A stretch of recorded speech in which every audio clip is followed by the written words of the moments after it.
友，大家晚上好！欢迎大家在每周三的晚上8点半准时锁定 TV33，这里是大型中医养生健康节目《看中医》。本节目由北京同仁堂特约播出，我是主持人裴涵。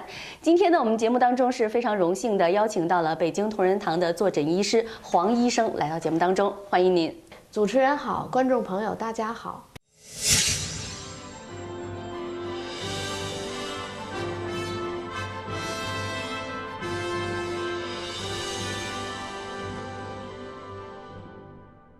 欢迎黄医生来到节目当中哈。那么据我了解呢，黄医生呢也是一位这个中医全科大夫哈。但是呢，每个大夫呢都会有自己这个特别擅长的领域。黄医生，您的这个擅长的领域是什么？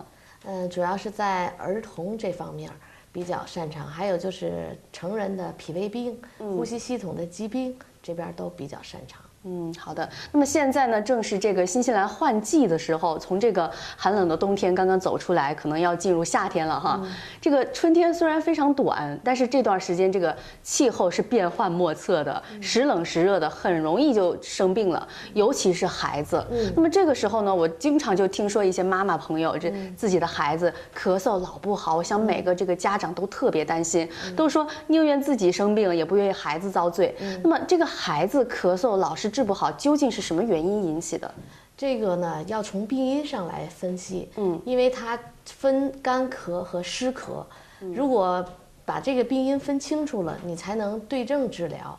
如果你不分清楚的话，干咳和湿咳混为一谈，就容易把这个痰液存在体内。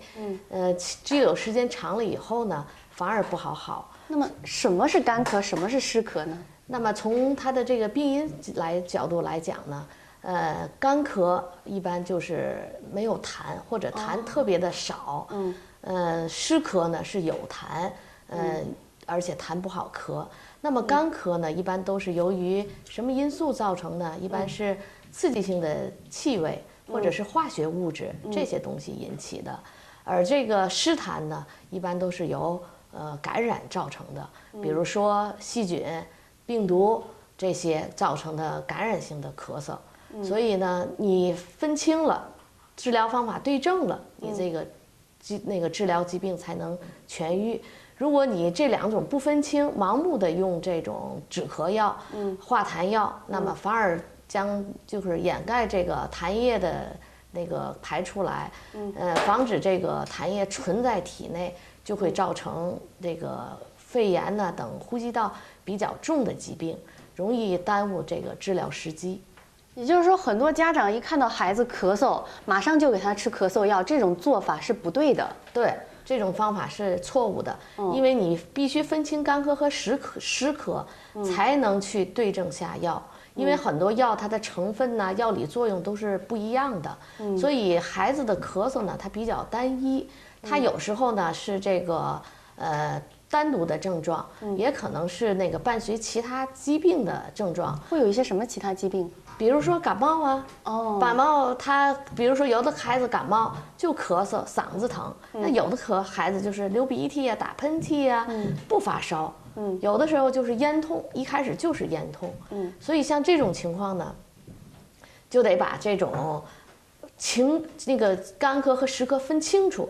那么如果是湿咳的话，那我们就要先化痰后止咳。这样呢，把痰排出去了以后，你再止咳，那么这效果很好。如果痰液不排出去了，存在体内，那么你就容易总也好不了。为什么说呢？因为这个痰液啊，其实它是一个培养基，它是含有蛋白成分的。那么你在体内储存了以后，细菌就在上面进去以后繁殖，繁殖呢，它就快速的、迅速的繁殖，然后就会造成二重感染，也就我们医学上讲的继发感染。那么这个干咳呢，它是不是的？干咳呢，它是由于次性气体咳嗽，那么你排出去了以后，就应该问题不大。那么干咳往往会转变成湿咳。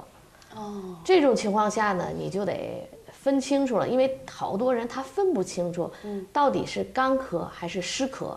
那么这时候有条件的话，你应该借助于医生，向医生请教，在医生指导下去化痰止咳。但是在这个把干咳和湿咳分得这么清楚的，只有咱们中医的这个领域才有这样一个分类，对吗？不是，其实这个干咳和湿咳，其实大部分还是从西医的角度这么讲。那中医要从分这个咳嗽的话，就更详细了，因为比较专业呢，我就想让这个观众朋友呢，让他把比较清楚的了解干咳和湿咳。比如说我什么情况下干咳呀？你就说痰很少，痰液很少，基本上就是那种刺激性的。湿痰呢就是有痰。但是你一定要清楚，干咳会转化成湿痰。那么也就是说，对于治疗这个湿咳来说，祛痰是这个第一步要做的。对，那么在这个祛痰上，中医上有一些什么样的治疗的手法呢？中医在治疗咳嗽这方面呢，有独特的优势。因为不管是干咳呀，还是湿咳，从中医的角度来讲呢，它都是因为感受外感风邪。肺气湿于肃降而导致的。那么小孩呢，肌肤呢比较柔软，胃外功能比较弱，那么就容易感受这个外感邪气。那么外感邪气感受了以后的耗伤正气，耗伤正气以后，它就更不容易，就是把这些痰液排出去，就更容易形成这个肺湿肃降，所以就成了一种恶性循环。总也好不了，它是。那么中医呢，可以在这方面有独特的优势，就是因为第一，它是草本植物，非常天然哈，副作用比较小。第二呢，它是中医比较讲究整体观念，辩证论治。那么对于孩子来说呢，它更有针对性，效果就更好。所以这选择中医来为孩子治疗这个咳嗽，可能是一种非常科学的、非常实用的哈。对。那么其实刚才咱们说到这个干咳、湿咳这么多的症状，在治疗大人和治疗孩子上会有什么不同吗？大人呢，其实这个咳嗽呢，其实更有复杂性，因为孩子他没有情绪这方面的干扰，而大人不是。他要上班，要有家庭，可能面临的压力更大，所以他的病因病机可能就会更复杂。那么这时候我们要溯根求源，就是到底是什么引起的大人的这种咳嗽？因为中医讲咳嗽五脏六腑皆能为咳，所以呢，孩子相对来说就更单纯些，更容易些。但是孩子就有一个弱点不好，就是不好喂药。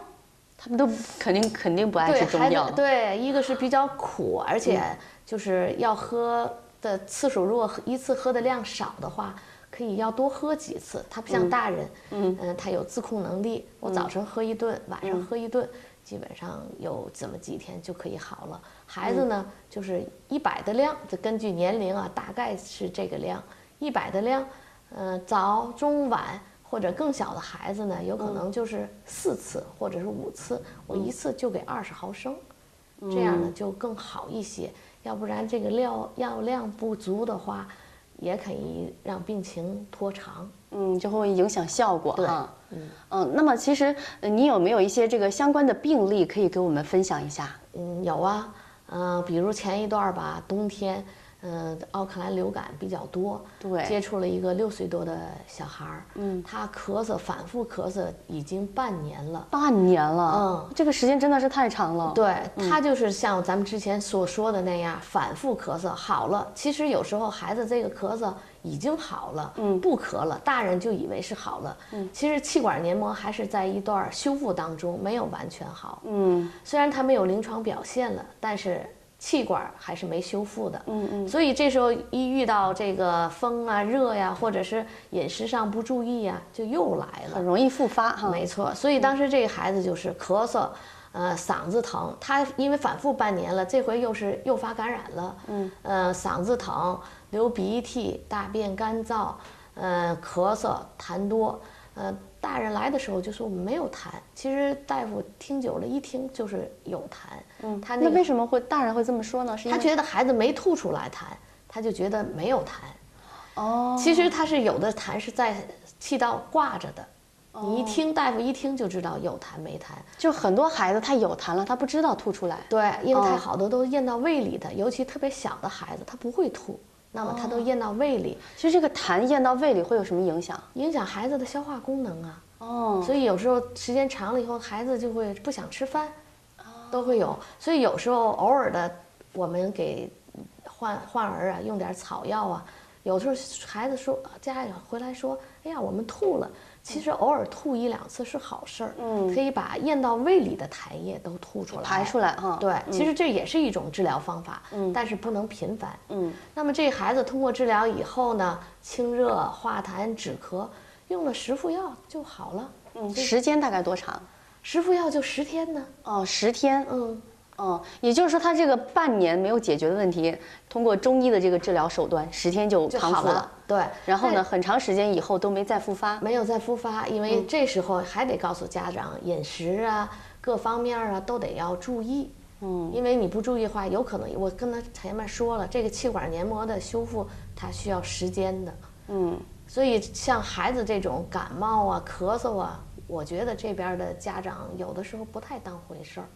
尤其是一些这个 Kiwi 的这个本地人哈，对，他们都总觉得这是小问题，时间这个一长自然会好。对，其实这是一个误区。我们知道这个老年性的这个咳嗽、老慢支，怎么形成的？其实就是从小他总也不好，气管黏膜和这个肺部的细胞都损伤了。其实有的损伤是长期的，所以你总不好。那么随着他有的小孩是吧，随着年龄增加，抵抗力强了，也许会好一段。但是总不好，你将来到老的时候，他这个气管黏膜稍微有一个风吹草动，他就会又把这个老病勾出来。因为年龄增加了以后，人的抵抗力也在衰减。抵抗力也在减弱，所以就很容易又把老病勾发。所以我觉得还是应该就是尽早的治疗。所以咱们中医想的这个是从这个防患于未然，从这个病症刚出现的时候就要寻求医生的帮助，这样就防止这些病慢慢的积压，影响自己以后的健康哈。对，因为这个小孩儿吧，一开始如果不借助药物来把这个痰液排出来的话，他只能通过自身的咳嗽来把这个痰液排出来。其实咳嗽呢也是自己一种自我保护的反应。所以他要是通过自己排出来的话，那就时间肯定要长，会慢，很慢。最新的研究已经就是结果出来，应该可以持续18天之久。其实，在这个反复的过程中，其实对气管又是一次伤害。所以为了避免这些伤害呢，大家还是要这个尽早的带孩子来就医哈。对。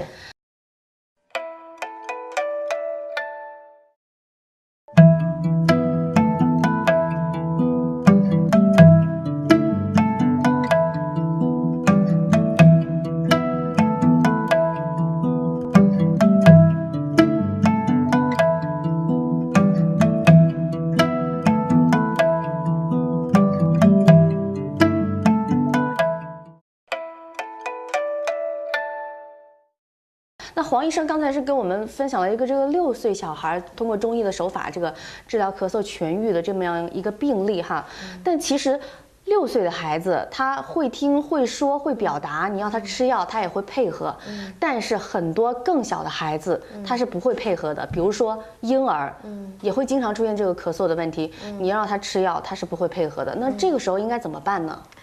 我们在临床上呢也看了许多这样的病人。那么我们有的时候是建议母亲，如果是哺乳的话，喂奶的话，我们建议母亲可以服用中药。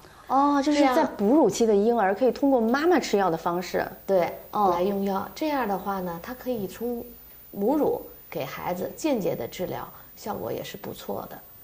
但是妈妈吃进体内的这个中药，它有多少的这个成分会这个渗透到母乳里面去？如果奶很好的话，一般1半以上都可以进入孩子的身体。对，因为像这种母乳的孩子，如果你大人有病了，孩子早晚的事儿也得会是咳嗽，所以其实可以做到呢，1副药2个人共享，其实效果也是不错的。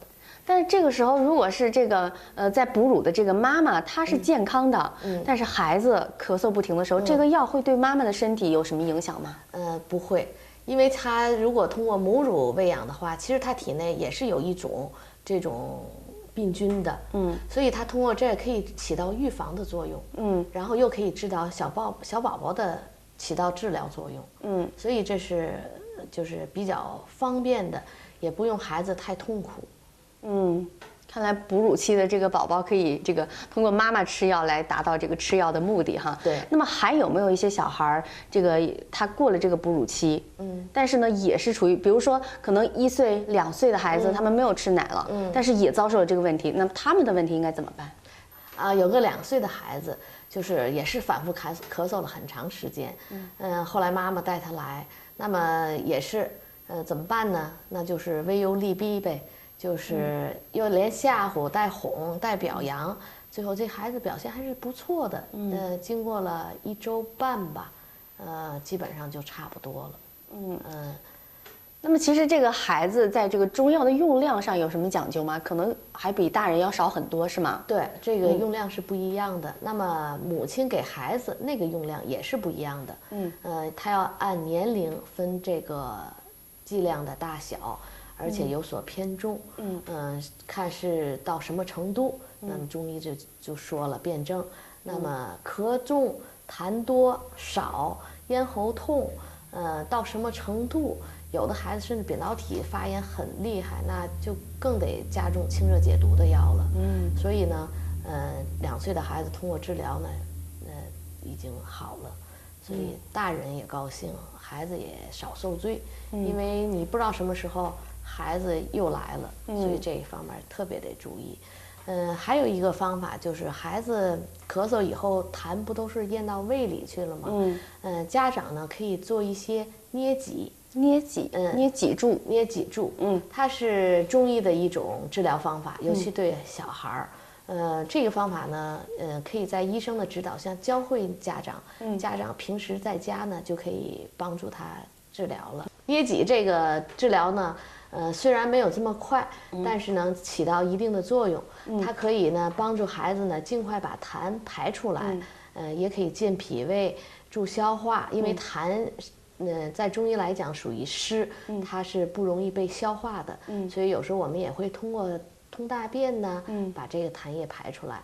那么我可以教大伙儿怎么捏这个。借助这个小铜人来展示一下哈。你看这个。人的是有脊柱的，是不是？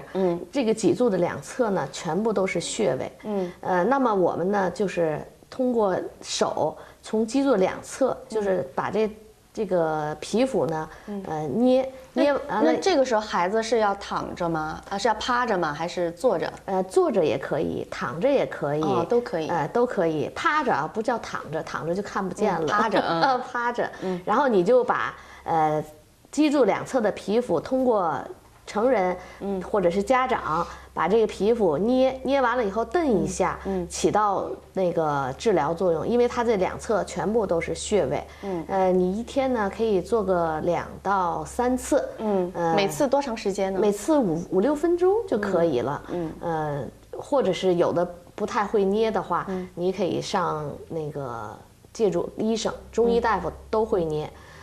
或者是呢。教给你1次你就知道了，或者是你没事的时候呢，也可以摁这2侧的穴位，也可以起到一定的治疗作用。这个顺序有没有讲究？比如说是从上到下，还是从下到上，还是不讲究顺序？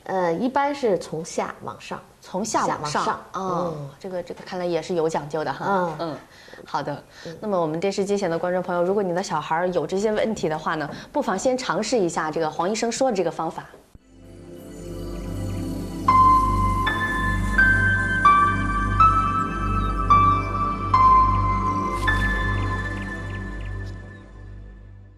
那么好，黄医生对我们这个电视机前的观众朋友有没有一些相关的建议？比如说生活上平常应该自己怎么调理之类的，这样呢，大家在自己这个过日子的过程中啊，就可以先防范起来，把这个患病的几率给减少。一个呢就是衣食住行，咱先说那个一开始这个衣服，小孩呢是纯阳之体，上边要少穿。下边要多穿，为什么呢？这个，因为小孩咱们知道人是分阴阳的，下边属阴，上边属阳，而小孩呢是纯阳之体，所以他不怕冷，他不怕冷，对，所以尤其上边应该少穿，下边多穿。上衣可以尽量少穿，下边要多穿，但腿要保暖。保暖，因为你下边暖和了，它上边就不冷。但是现在这边我发现已经反了。下边少穿，上边多穿。我发现很多这个新西兰的一些小学，他们的校服上边是一个大长袖，下边是一个短裤。对。然后我看到的时候，我都觉得很奇怪，这个大家都说这个洋人的体质啊，他们从小吃这个奶酪、牛肉，他们不怕冷，但是他们这个腿露在外边，可能也是有一些很多隐忧的。没错。尤其在医生的角度看来，对，所以他那个到老了，他就会。有反应了，因为之前我看见过一个洋人，他是咳嗽，他岁数比较大，60岁了，因为租的房子在一块儿嘛，然后他就是反复的咳嗽，他就是光着大脚丫子冬天，然后冰箱里的冷饮拿出来就喝，所以他咳嗽一直好不了，一直好不了，但是他因为他没有这个看中医的这种意识，所以他也不会去看，所以小孩这一块就得注意了。再一个呢，就是空气得保持屋内空气流通，空气要新鲜，避免孩子呢受凉啊、受潮湿。再一个呢，就是小孩要多锻炼，增加自身的免疫力，这样就可以防病。这边我觉得孩子还是比较幸福的哈，经常压力比较少啊，然后这个户外的活动也多，比较多。再一个呢，就是一旦咳嗽了，尽早治疗，不要耽误最佳的治疗时机。再有就是孩子咳嗽的时候呢，晚上睡觉时尽量让他侧卧。好的。刚才黄医生呢给了我们几点这个非常有帮助的这个小的建议哈，比如说这个室内保持通风，我想这一点很多人都知道。那么这个小的孩子如果在咳嗽期间的话，让他侧卧，这一点可能很多家长都不知道。所以呢，如果大家正在遭受这些烦恼的话，不妨试试黄医生刚才跟我们说到的这几点非常有用的小贴士。当然了，如果大家觉得这个孩子非常的难受，或者是家长呢这个真的很重视这个问题的话呢，一定要来寻求专业医生的帮助。那么大家可以通过我们电视机屏幕下方的这个联系方式，找到北京同仁堂，找到我们的黄医生，让专业的医生来为你排忧解难。好，我们今天的节目就是这样，下期再会。